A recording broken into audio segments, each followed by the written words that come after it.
Sa number 10, peste nga RSSI, isa ka seryoso nga problema sa karon sa Negros. Maid-id nga monitoring, ginapatuman. Seryoso nga bagay ang pagpangatake sang RSSI sa mga katubuhan nga kung hindi gilayon matapna makaapekto sang production.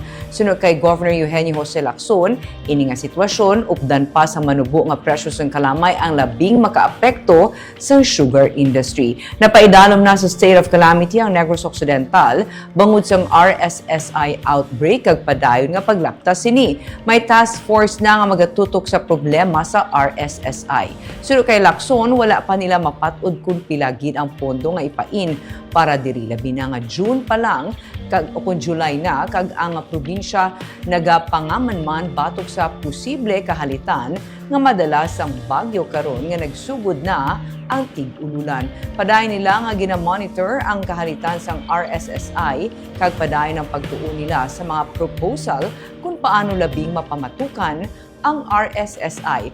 Ang Negros Occidental may masobra sa 61,000 ka-ektarya sang katubuhan o kung 32% sang sugarcane plantation ang apektado sang RSSI.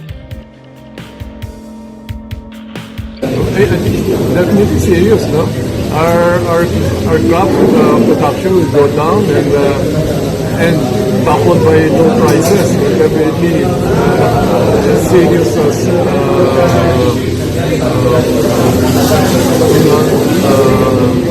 serious drawback, no? In the sugar industry.